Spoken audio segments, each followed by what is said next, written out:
Bonjour les premiers STMG, alors on se retrouve pour pouvoir traiter du 66 et du 69. Le 66 sur le côté, là, je sais pas si vous voyez, mais il y a une,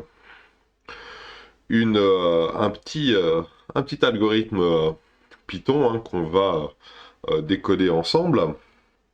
Mais dans un premier temps, ils nous disent on considère l'épreuve de Bernoulli simulée par la fonction jeu suivante.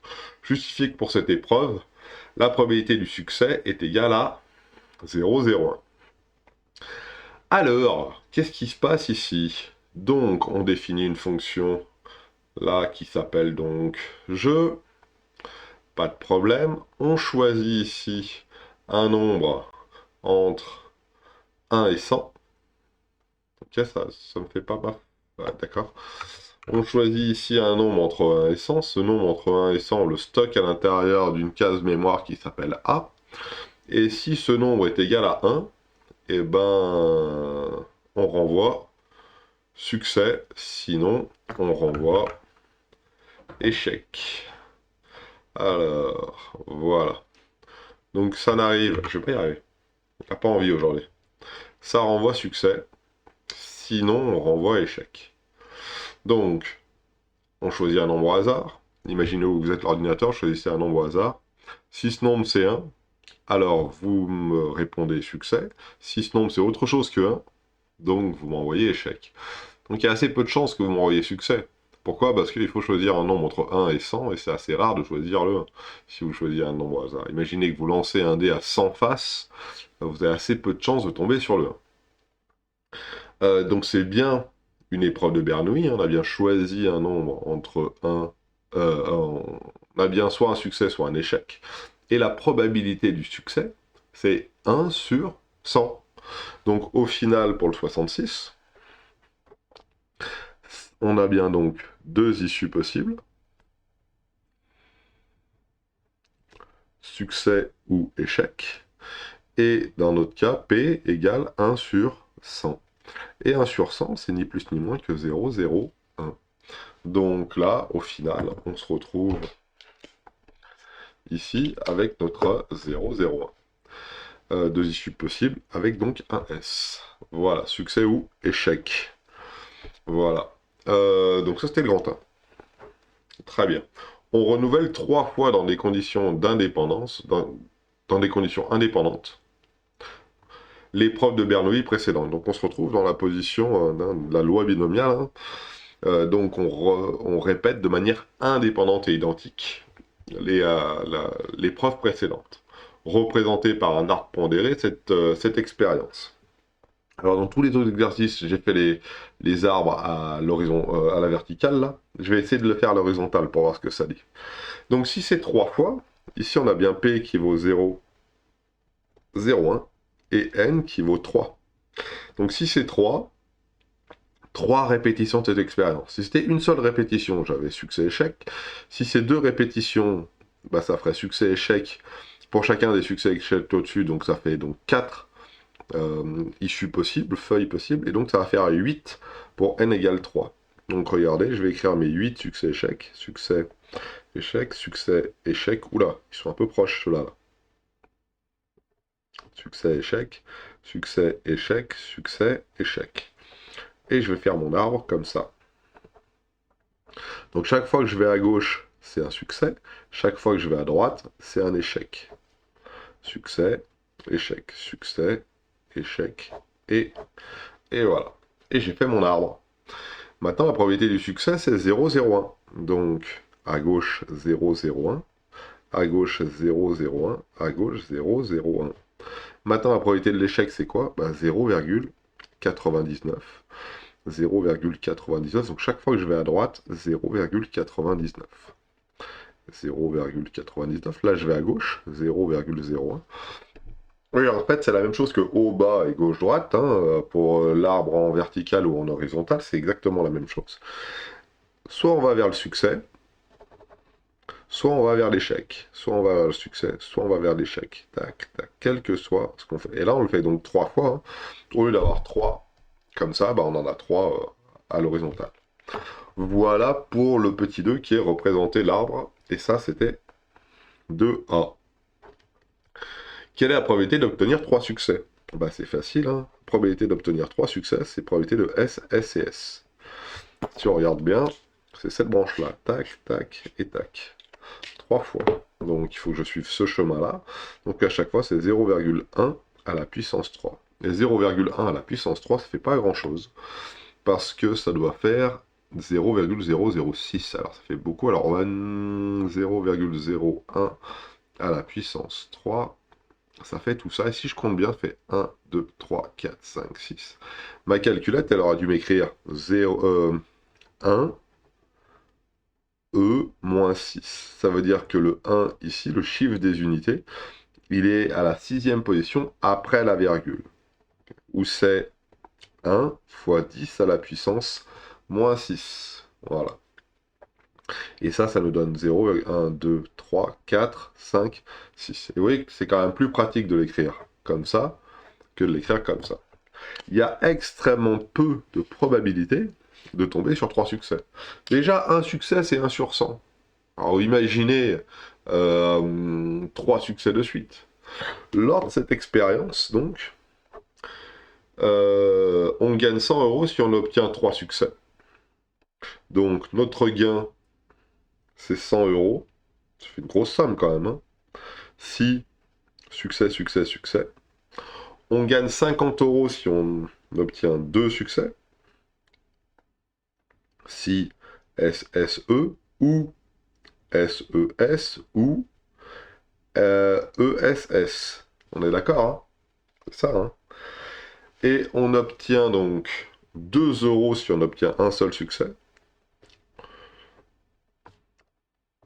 Donc si on a SEE ou EES ou ESE, un seul succès. Et on perd 5 € si on n'a que des échecs. Moins 5 € si échec, échec, échec. Hein. Donc si je veux bien noter les gains, bah c'est facile. Hein. SSS, 100 €. Oula, vert, s'il te plaît. 100 €. Après, qu'est-ce qu'on a? Moins 5 € si on a EEE. Donc moins 5, c'est ici. Hein. Moins 5 € si c'est là. On va le mettre en jaune. Voilà. Alors je pourrais... Hein. Voilà. Et puis tout le reste, il faut essayer de voir. Donc ici, j'ai 2 succès. Je suis à 50 €. Ici, j'ai 2 succès, je suis à 50 €. Ici, j'ai qu'un seul succès, je suis à 2 €. Ici, j'ai 2 succès, 50 €. Là, j'ai un succès. Là, j'ai échec, échec, donc forcément, je suis à 2 €. Alors, je vais mettre en bleu les 50 €. Il y en a 1, 2, 3. 1, 2, 3. Et j'ai pas de couleur pour la suite. Alors, on va le mettre en noir. Je trouve une autre couleur hein, pour les 2 €. Voilà. Donc, on a mis dans notre arbre nos gains. Ah, j'ai pas eu de questions, j'ai fait plein de choses. On considère la variable aléatoire qui associe à chaque résultat le gain éventuel positif ou négatif du joueur. Ah, ça tombe bien, j'ai mon gain là, G. Et utiliser l'arbre construit en question pour déterminer la loi de probabilité de X. Alors lui, il l'a appelé X, moi je l'ai appelé G. Bon, bah, appelons comme l'exercice, hein, X. La même chose, hein. Elle s'appelle X, hein, c'est ça un petit nom. Alors, P de G égale 100, c'est déjà fait, c'est ça. Donc P de X égale 100, c'est 0,0000000 à la 1, 2, 3, 4, 5, et un petit 1 ici. P de X égale 0. P de X égale moins 5, excusez-moi. Le jaune, là. Je vais commencer par là où on perd beaucoup. Eh ben, 0,99, 0,99, 0,99. Donc 3 fois 0,99, donc 0,99 puissance 3. Ce qui me donne 0,97. À combien j'arrondis? Bonne question. Je ne sais pas. 0,97. 0,280. Allez, je mets tout, comme ça au moins on est tranquille. P de x égale 50. P de x égale 50, c'est les bleus. Les bleus, il y en a combien? Il y en a 3. Et à chaque fois, c'est la probabilité de 2 succès, donc 0,01 puissance 2, et la probabilité d'un seul échec, 0,99. Donc, hein, par exemple, pour ce bleu qui est ici, là, je passe par un échec, un succès et un succès. Donc 2 succès, 0,01 fois 0,01 fois 0,01 fois 0,99. Et les bleus, il y en a 3. Donc je multiplie par 3 la probabilité. Ça fait exactement. Donc ça, c'était les jaunes, les verts. Ça, c'était les jaunes. Voilà. Il me reste les bleus à faire. Donc il faut que je tape ça à la calculette. 3 fois 0,01 au carré fois 0,99. Il est dur celui-là, hein. 0,00297. Voilà pour le bleu. Voilà. Et pour le P de x égale 2, ça va être encore plus petit. Pas sûr. X égale 2, il y en a donc 3 aussi. Voilà. Et à chaque fois, pour aller à 2 euros, j'ai 2 échecs, donc 0,99 au carré, et un succès, donc 0,1 puissance 1. Alors je vais plutôt l'écrire comme ça, 0,1 à la puissance 1. À la puissance 1, c'est comme si on multipliait rien, on laisse comme ça, hein, et fois 0,99 puissance 2. Voilà. On est bon. Et il faut taper ça à la calculette. Donc 3 fois 0,1 puissance 1. Cette fois-ci, fois 0,99 au carré. Ce qui nous donne 0,029. Beaucoup plus de chances de gagner 2 euros que 50. Hein. 403. Et ça, c'est donc celle qui est en noir ici. Donc on a toutes nos probabilités. On peut faire un petit tableau assez simple avec tous les gains possibles. Alors je peux gagner 100, je peux gagner 50, ça serait bien, je peux gagner 2, ce serait moins bien, et je peux gagner moins 5. Voilà. Et donc ça c'est P de x égale xi. Et c'est parti. Alors 100, 0,0000001. 50, c'est celui-là, c'est le bleu. 0,000297. C'est déjà beaucoup plus, c'est 300 fois plus que 100. Hein, vous avez vu à peu près 300 fois plus que 100, donc, hein, et c'est déjà pas beaucoup. Hein. 0,02, c'est 0,02943. C'est 100 fois plus, grosso modo, que celui d'au-dessus. On a décalé, on a enlevé 2 zéros, donc on a multiplié par 100, grosso modo. Et moins 5, c'est 97% des cas. Donc dans 97% des cas, vous perdez 5 euros. Et dans 2%, allez, quasiment 3% des cas, vous en gagnez 2. Donc ça, à mon avis, c'est pas rentable du tout. Comment on fait pour pouvoir savoir si c'est rentable ou non? Eh bien, on calcule ce qu'on appelle l'espérance. Et l'espérance mathématique, comme on l'a vu dans le chapitre d'avant, hein, c'était ça fois ça, plus ça fois ça, plus ça fois ça, plus ça fois ça. Donc il faut faire ce petit calcul. 100 fois 0,0000001 plus 50 fois 0,000297 plus 2 fois 0,09403 moins, c'est celui-là qui va vous coûter des sous, 5 fois 0,970299. Voilà. Et là, j'ai rien arrondi du tout. Alors, pour le faire, ben, je vais mettre ça dans ma calculette et puis on va voir ce que ça dit. Alors, 100 fois, alors ici, 100 fois 0,000001, on est bon, 1, 2, 4, 6, voilà, fois 50 fois, non pas fois, excusez-moi, plus 50 fois 0,123,297, on est bon, plus 2 fois 2 fois 0,0294, comme ça, moins 5 fois 0,97 0,299. Pas évident celui-là l'exo, hein. Et ça nous fait bien sûr un gain négatif de moins 4,777 7777 7777. Et vu que c'est négatif, bah c'est pas du tout favorable aux joueurs. On va perdre environ 5 euros par tirage.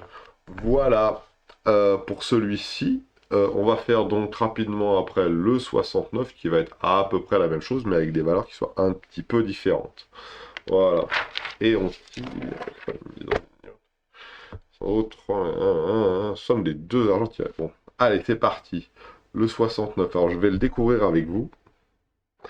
Voilà. Et alors, un jeu télévisé, un candidat doit tirer successivement et avec remise deux boules d'union. Donc déjà, ça va être plus rapide parce que il n'y a que deux boules. Donc mon arbre, il va pas être bien long, il va avoir que deux étages. Qui en contient 10. Donc il y a 10 boules à l'intérieur, et on en contient 10. Une qui est marquée 500 euros, 3 qui sont marquées 100, et les autres sont marquées 0. Donc en fait, il y en a 4 qui rapportent de l'argent et 6 qui rapportent rien. Le candidat gagne le total des deux sommes d'argent tirées. Et c'est avec remise. Hein. Donc si j'ai tiré la 500, il y a moyen de la tirer une deuxième fois. Hein. On est bien d'accord? Construire un arbre qui représente la situation.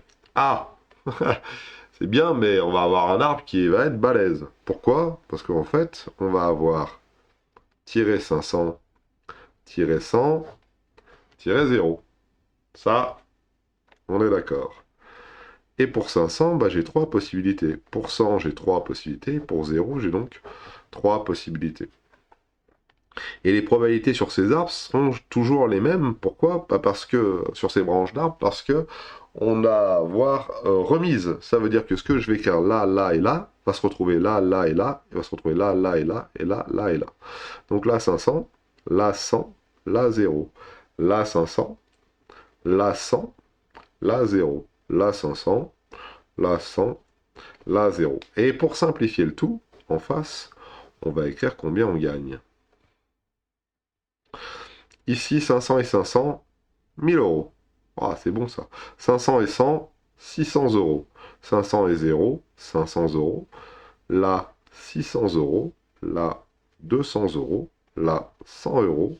Là, 500. Là, 100. Et là, 0.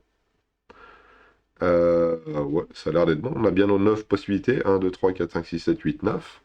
On est bon. Mais attention, il y a des possibilités qui donnent le même nombre. Par exemple, si je tire 500 et 100, bah, ça fait 600. Et si je tire 100 et 500, ça fait 600. Si je tire deux fois 100, 100 et 100, ça fait 200. Il apparaît qu'une fois.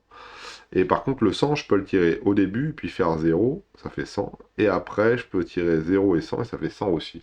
Bon, maintenant, quelles sont les probabilités qu'on met sur cet arbre? On a dit qu'il y avait 10 boules en tout. Donc, la probabilité de tomber sur un 500, c'est sur 10. Et il y a combien de boules à 500? Il y en a une, donc là, ça fait 0,1. La probabilité de tomber sur un 100, il a dit qu'il y en avait pouf, pouf, pouf, 3. Donc 3 sur 10, ce qui fait 0,3. Et la probabilité de tomber sur 0, et ben c'est le reste, 3 et 1, ça fait 4.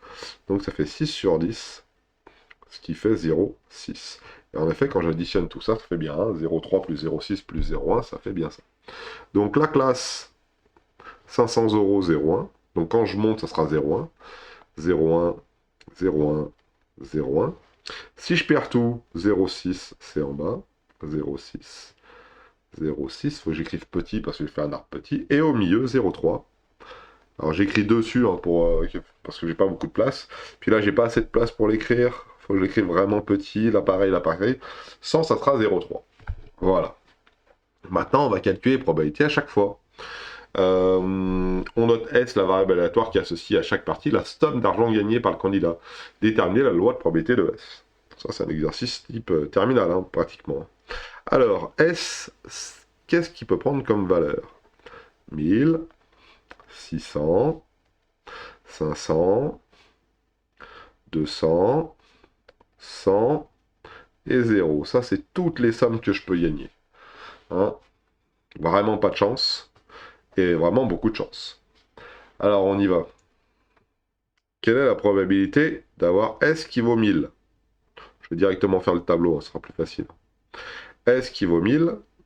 Alors, on va mettre SI. Là, on va mettre... alors, on va l'appeler SI, là. Somme I. Et là, c'est P de grand S égale SI. Grosso modo, P de grand S égale 1000. On gagne 1000 euros. 1000 euros, c'est quoi? Bah, si je parcours mon arbre, ça fait 0,1 fois 0,1. 0,1 fois 0,1. Ici, ça va faire 0,01. Plus, moi. Hein, pas mal, ça. Hein, pour qu'on en soit sûr. Voilà, hein, on est d'accord. 0,01. Ça, c'est P2. S égale 1000. J'ai suivi mon petit truc, alors je vais mettre ça comme ça. Hein. Hop, hop, hop. Juste pour celui-là, hein, vous avez bien compris l'idée. Maintenant, le 600. Le 600, il n'apparaît qu'une fois. Ici. Voilà. S'il n'apparaît qu'une fois, il faut le faire qu'une fois. 0,1 fois 0,3. 0,1 fois 0,3, ça fait 0,03. Voilà. 0,1 fois 0,3. 0,03. Donc la probabilité de gagner 600, hein, c'est 0,03. 3%, quasiment rien. Maintenant, la probabilité de gagner 500. Alors attention, combien il y a de branches qui mènent à 500? En fait, si vous regardez bien, on a deux. Soit je fais 500 et 0, soit je fais 0 et 500. Et à chaque fois, on passe par les mêmes probabilités. Ça veut dire 0,6 et 0,1. Donc pour celui-ci, ça fait 0,1 fois 0,6. 0,1 fois 0,6, ce qui fait 0,06. Et pour celui-là, là, je le mets ici, ça fait 0,6 fois 0,1, qui est la même, 0,06. Donc au final, ici, ça fait 0,012. Hein, c'est soit je passe par la branche du haut, soit je passe par la branche du bas. Donc ça fait 0,06 fois 2, vu qu'il y a deux branches qui me mènent à 500. Il y a bien celle-là, là, et il y a bien celle-là, donc on est bien à fois 2 ici. Le 600, je me suis trompé parce qu'il y a deux façons de le faire. Il y a 500 fois plus 100, ce qui fait 600, mais il y a 100 plus 500 qui fait 600 aussi. Donc ici, c'est pas 0,03, c'est bien 0,06. Hein, ce qui est 0,03 fois 2. Alors je l'écris en jaune. Voilà.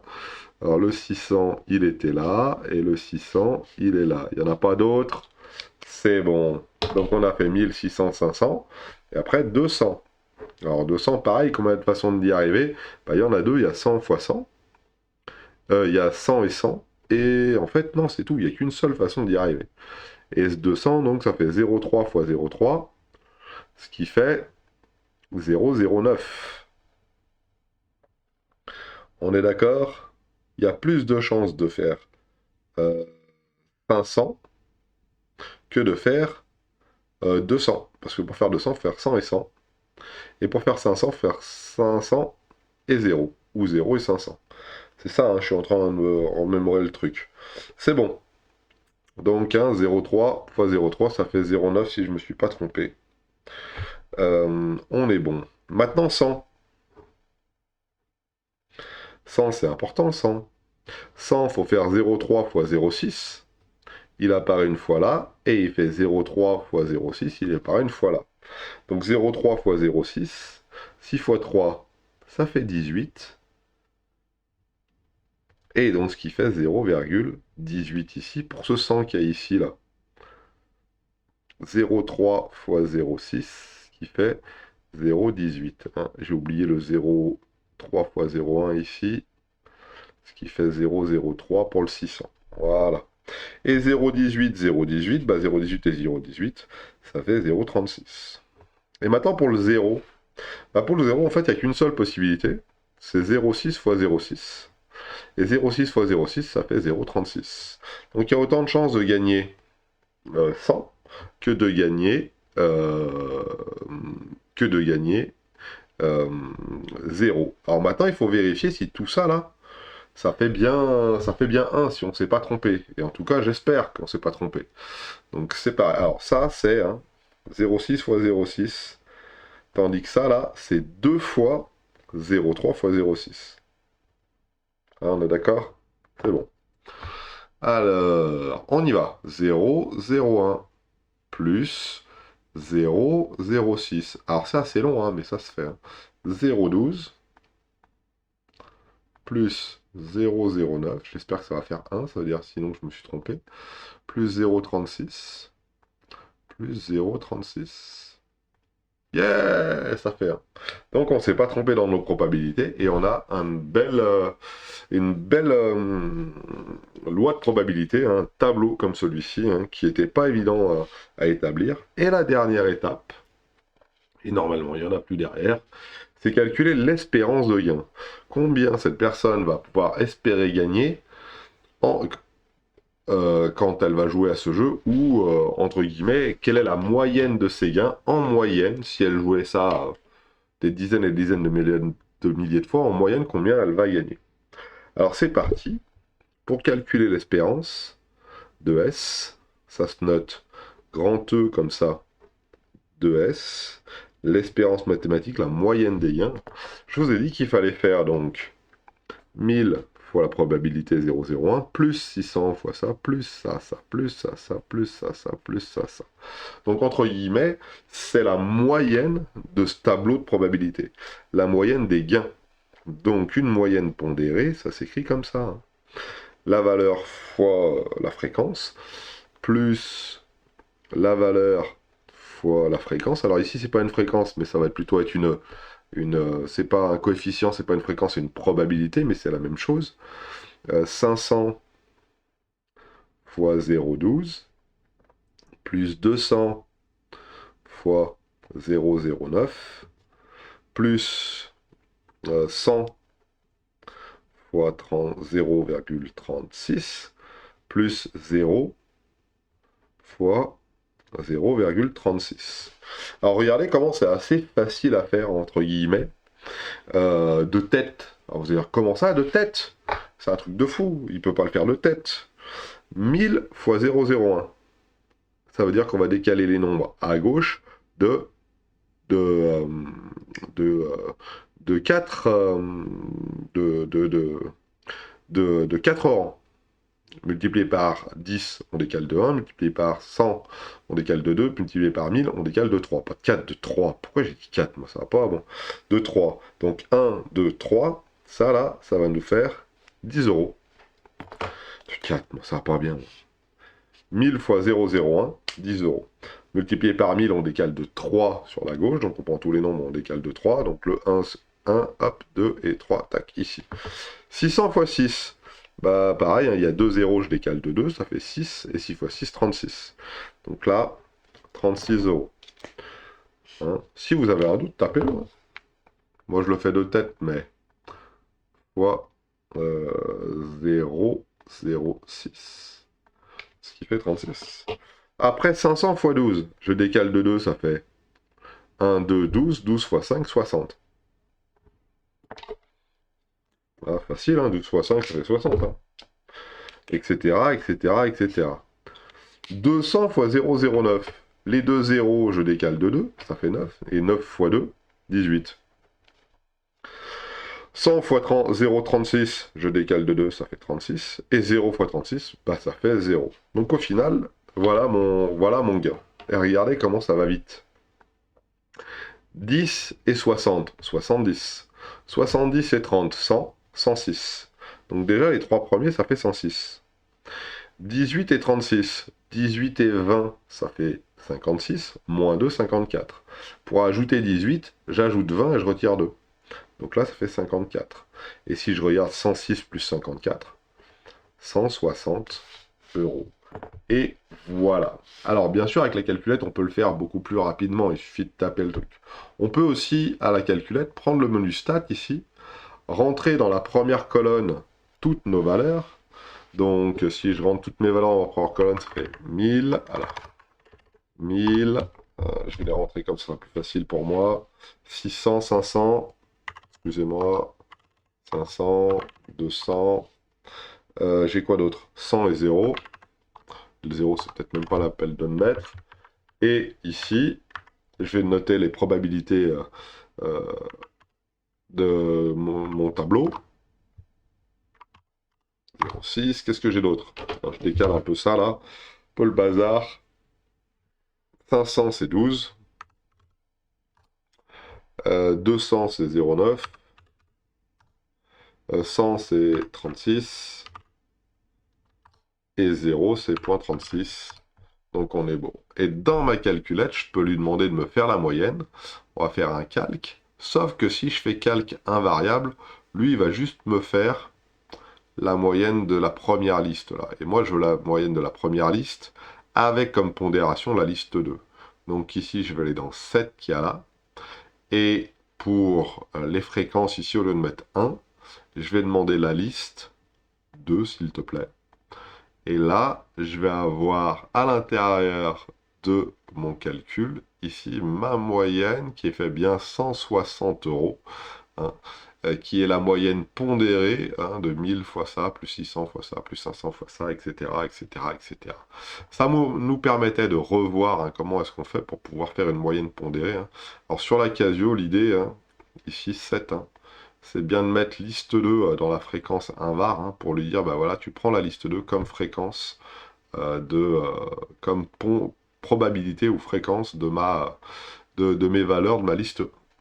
Voilà pour cet exercice 69 et 66, 66 et 69 qui était vraiment plus long que je le pensais en fait. Le 69 c'est vraiment un exercice type bac, vraiment type bac, et puis le 66 c'est pareil. C'est pas des exercices faciles à proprement parler ces deux-là. Bonne journée à vous.